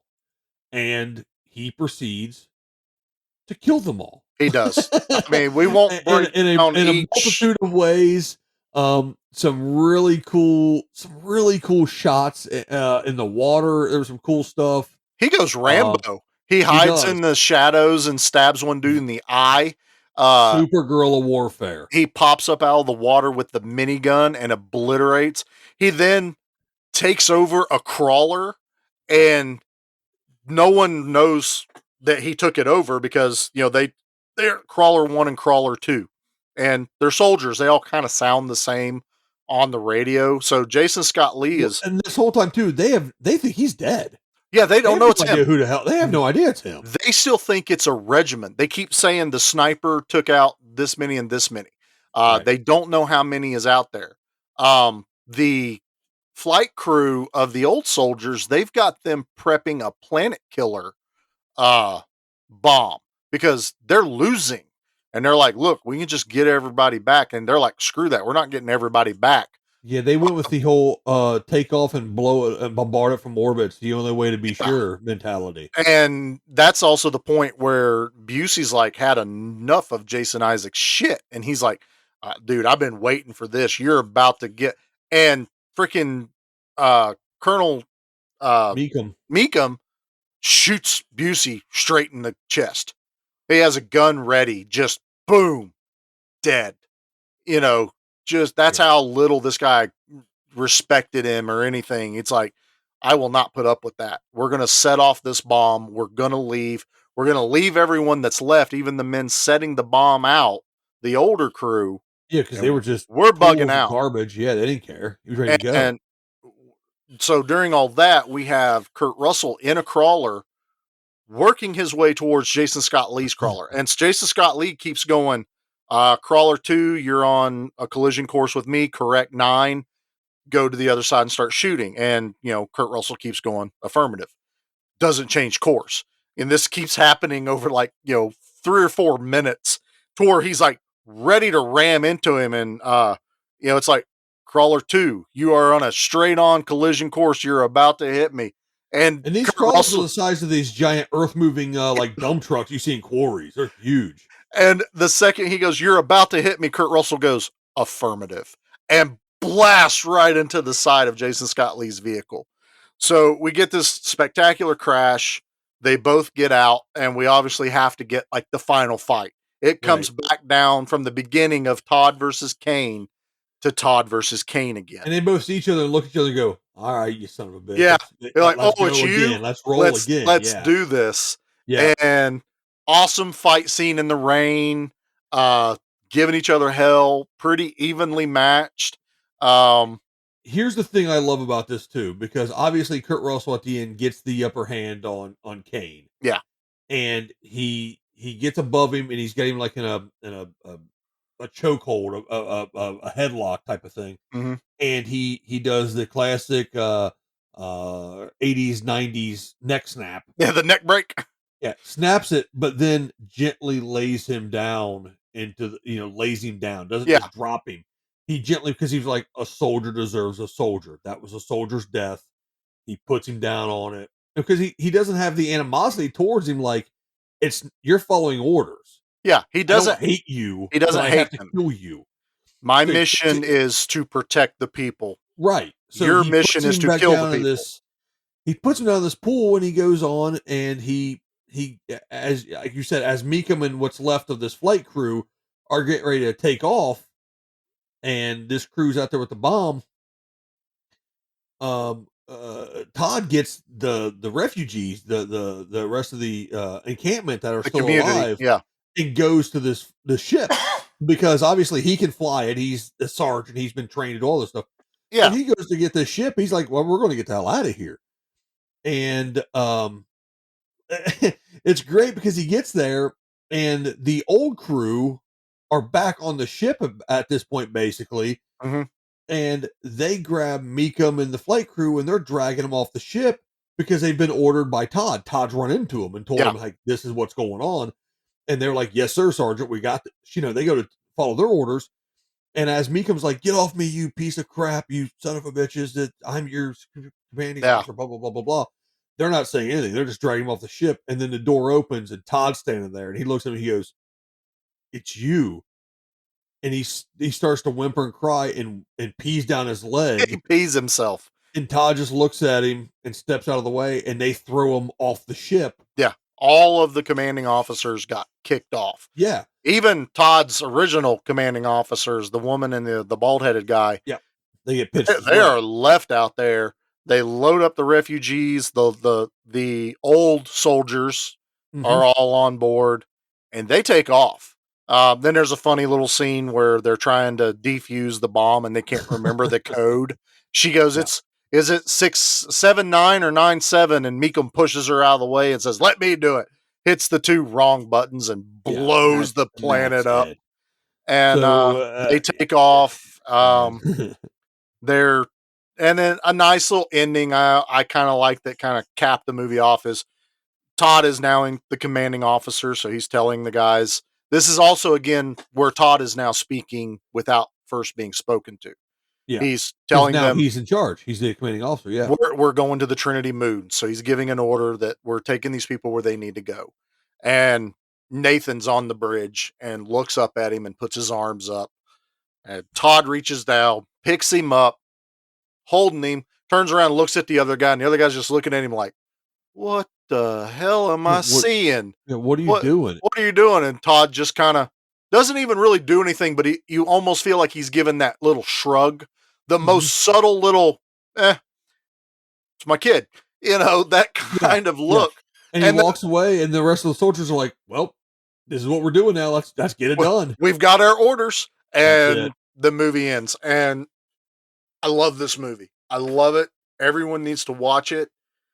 This is probably easily a top 10 movie for me. I love Soldier. That is Soldier. That's our version of Soldier. Let me ask you a couple of questions now. Let's go into some segment stuff here. All right. If you could recast Soldier on the fly, we never talk about this. We just kind of do it on the fly. I know. Yeah. Recast Soldier. Who is Todd? I'm going to steal from you last week. Tom Hardy. Okay. I think he could pull that because of what he did in Mad Max. Very little talking, but he's able to get emotion, almost animalistic kind of demeanor. Okay. I feel like he's kind of done it already, so I think it fits. And he also has the build. He's not that super steroided out, but buff, fit kind of guy. Okay. Who do you got as Kane?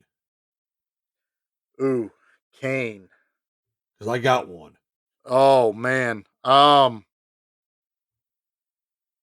could see like Scott Adkins from I know Scott Adkins. Most people are like, who is Scott Adkins?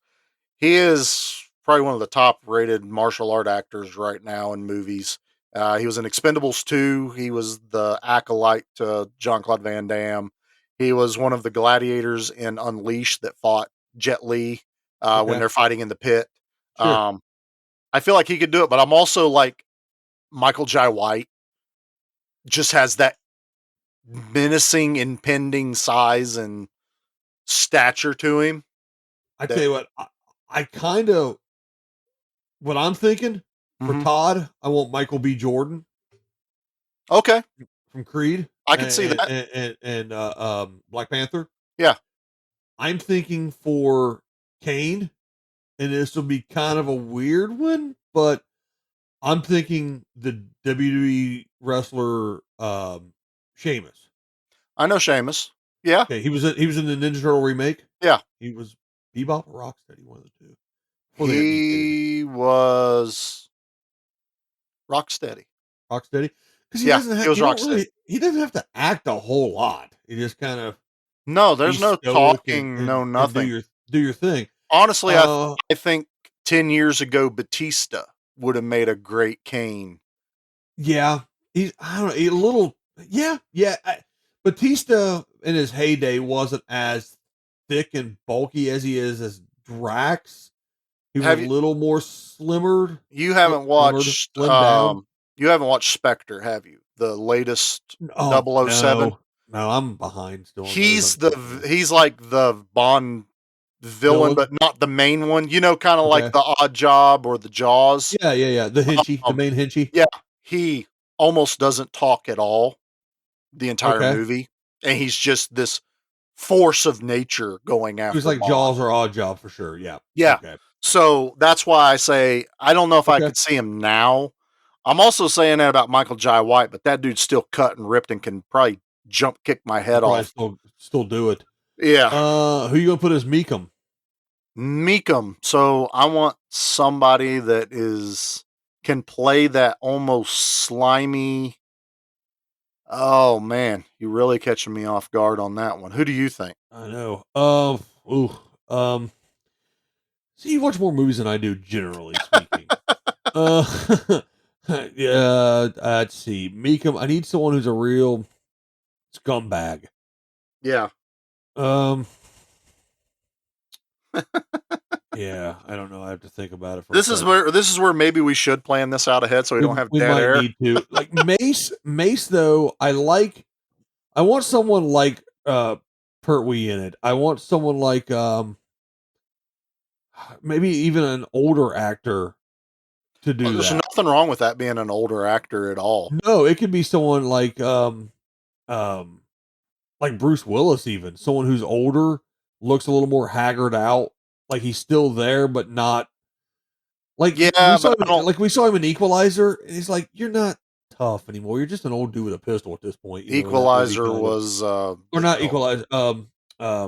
What's the one we saw that he was in? Was the Charles oh Bronson kind of ish remake? It wasn't God, really a why did remake you to say that. that? I can't think of the name of it right now. Sudden Yeah, Death? No. it's the remake of Charles Bronson. Yeah. Anyway, in that one, he was just an old dude with a pistol. Yeah. Yeah, It but wasn't like he was badass. I don't think you can have a name like that be that character. I almost like Okay, that subdued. so Meekum, let's get the guy who played Vision. Oh, Paul Bettany. Yeah, he could I probably be could an see asshole. I could see Paul Bettany playing that. He could be a snooty turd, Yeah. right? Busey can be anyone that's kind of half crazy. Yeah, Jake Busey. That would be. Yeah, There yeah, is no funny, reason not to just let Jake Busey do this. That would be pretty funny. Anytime you remake a movie that Gary Busey was in, Jake Busey has to be the guy that plays the Gary Busey character. I think he's done that in a movie, and I can't think of what it is right now. That'd be pretty good, actually. Yeah, he was. Jake Busey was in Roadhouse 2. Oh, geez. Don't watch that movie. No, just don't. It was don't do terrible. it, Pete. Don't do it. It was terrible. All right, so that's our stumble through that. Yeah, we're gonna have to plan out next time. I think we need to prep. I kind of like doing it on the fly, but then we just sound like a bunch of bumbling idiots when we try Well, to we do it. we start doing the what movie was that guy? Hey, you know what's his name? He was with this guy and this guy and this guy. So Exactly. yeah, but All, so we'll all keep right. working Well, on that. We'll get better. we'll work on that for you. All right, Charlie, get out your pen and paper. It's time for the body count.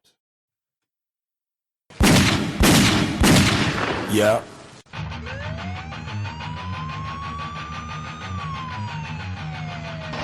Body count. Body count. Body count.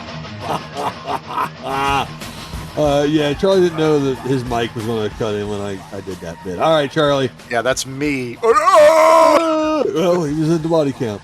Charlie, what is the body count of this particular film, sir? Okay, so I've got two numbers. Actually more than two, but the Todd kills, the people that Todd kills in this movie is 38. Okay. There are 15 non-Todd kills, which is pretty much the other soldiers and Kane, and also counting leaving the 3 officers on the planet when it blows up. So here's the other little tidbit on the body count that I found that I thought was funny, and I added it all up. They had a list from the movie of the official and unofficial kills that Todd has had in his service record. Oh, geez. So Okay. I added up every one that they found in the little pause scenes.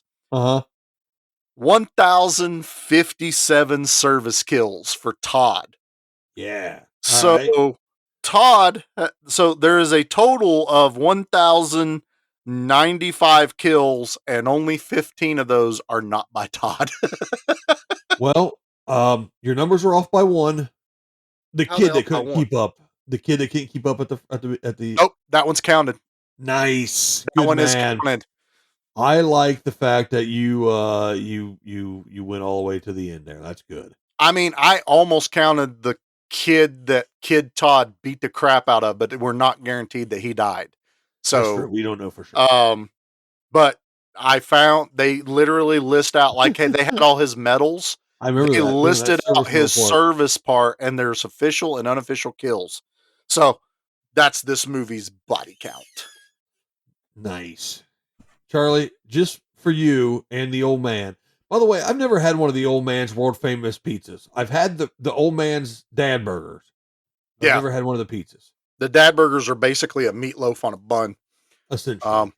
But the dad pizzas are the biggest cast iron skillets that we can have. Deep dish crust that dad uses the powder and mixes it up himself. He adds like Italian seasonings into it.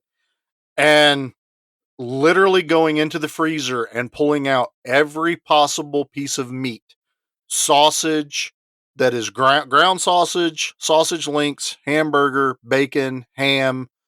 If it was an animal that breathed and we killed it, it's on the pizza. Well, I'm sure you need to get up here because I'm sure he's missing those Bahama Mamas at this point.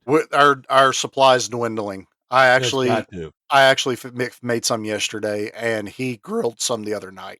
So he did ask. He goes, "When's your next Ohio trip?" I'm like, "I don't know, but I am running low."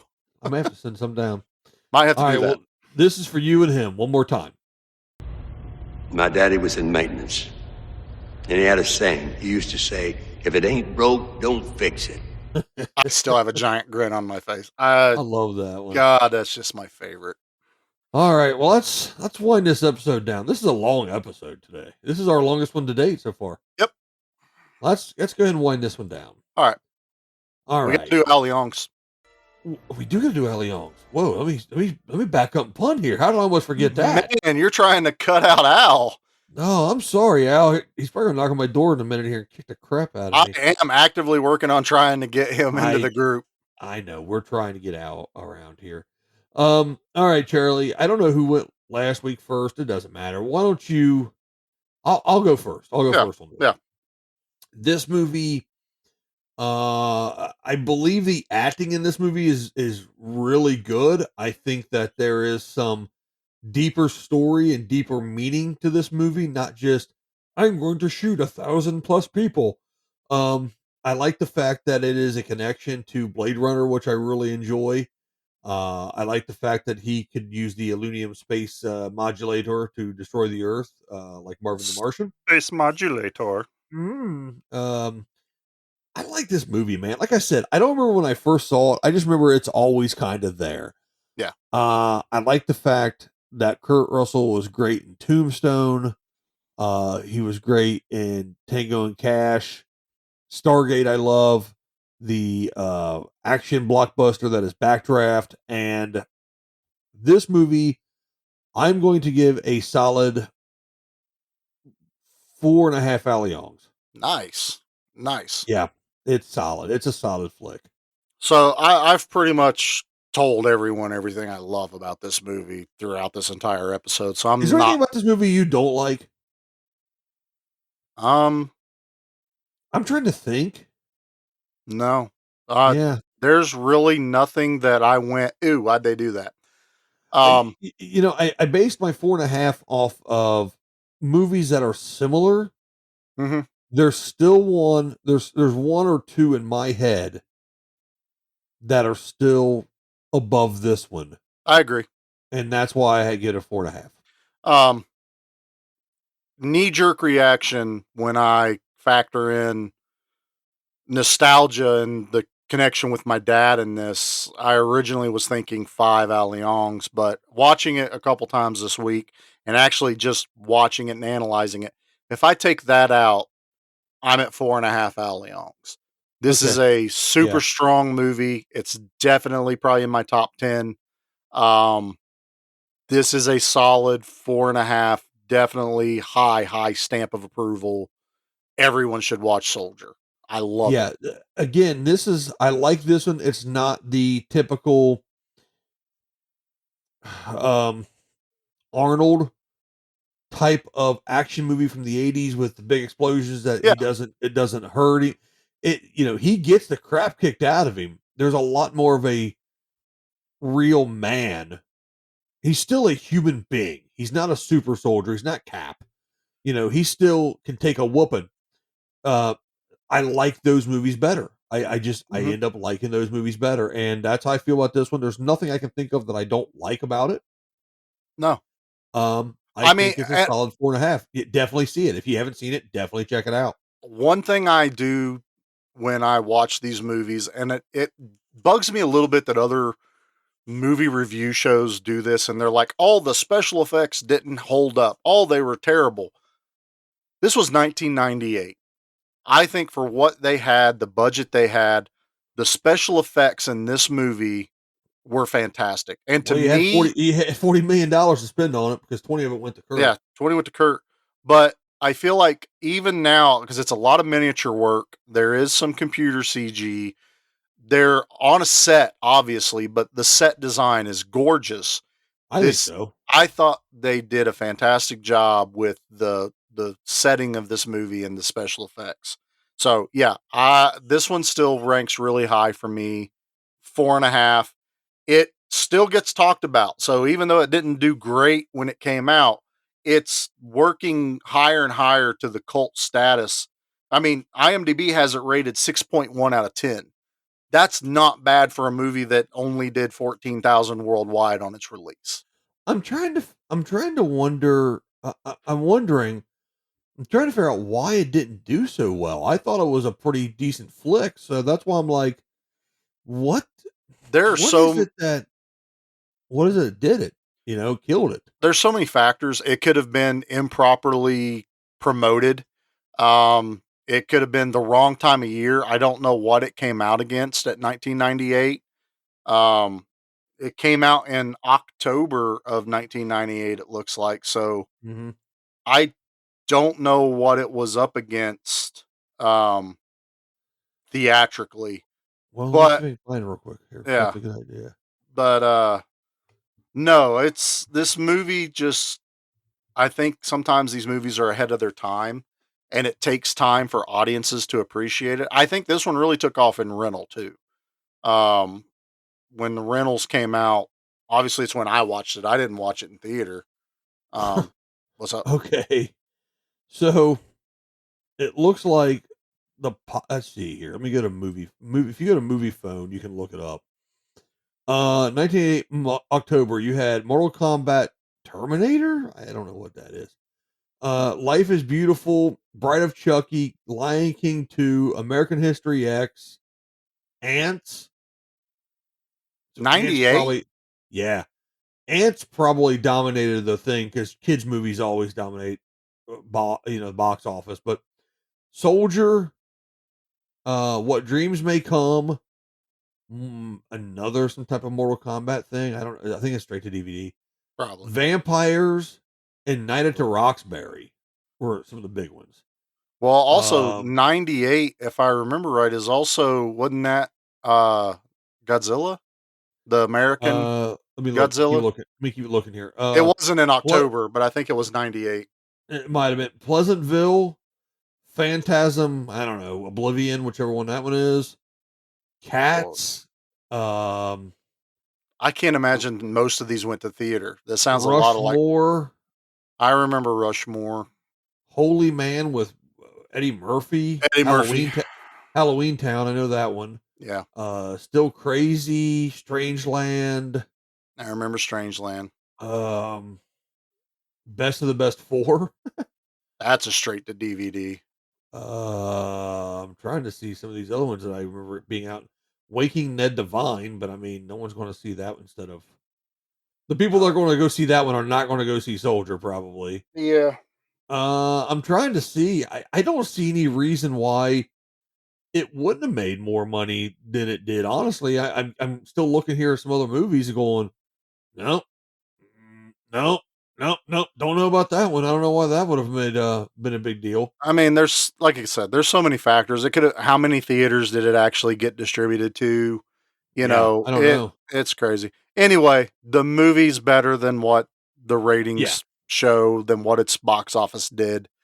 It absolutely It's is. a solid Kurt Russell action movie. I highly recommend it. All right. As we close out today's episode, we first and foremost want to thank all of the listeners out there, all of the commenters, all of the posters, everyone involved at the Facebook group. We love all the interaction from you guys. We want to thank you guys for keeping us going. We want to thank you guys for interacting with us and letting us know that you listen to the show, that we're not just, spouting for a couple hours every couple of weeks. Yeah. We really do appreciate it. We also want to give our shout outs to our friends over at Sludgecast. We want to say thanks to those guys. Yep. We are, like Charlie said, working on maybe doing something with them in the near future. We want to give a shout out to the Ultimate Action Movie Club over at ultimateactionmovies.com. We want to talk to Pete and the folks over at Good Beer Bad Movie. Check them out. They are getting ready to do Attack of the 50-Foot Woman. Yeah, I'm looking forward to that. That'll be good. Poster Smash. Check their stuff out on Instagram and Facebook. Yep. And we also want to let everyone know to please subscribe, comment on either Podbean, review on iTunes. I guess iTunes changed up their podcast stuff. I don't know what the hell iTunes is doing anymore. We don't know. Podbean's probably the best way to send reviews to us. I mean, try to... The biggest thing, though, we ask you guys is make sure that you share the show. Share people. Tell people about it. Let's grow this community that we have. You can check out mostly Charlie on Instagram, who pretty much runs that for us. Yep. You can always send us an email at, do it along with me, Pete, gmbmampod@gmail.com. And we want to give a special thank you and shout out to the Mountain Empire comic stores in Johnson City, Tennessee and Bristol, Tennessee.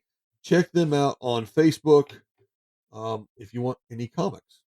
Yep. That's about it, man. This is the longest episode that we've done. Yeah. We are right around 2 hours for this one. Whew. I'm tired. Well, to all the people that were like, we want longer ones, here you go. Yeah, you got a longer one. To everyone else, we'll understand if it takes you 2 days to listen to us. Yeah. And hey, again, interact with us. You know, we don't know if we're doing well until you tell us that we're doing well. We don't know that we're doing poorly unless you tell us we're doing poorly. So, like I said, keep interacting with us. All input is useful input. Beyond that, I got nothing else for you for a couple weeks. Charlie, you got anything else? I'll be back. I knew you'd say that.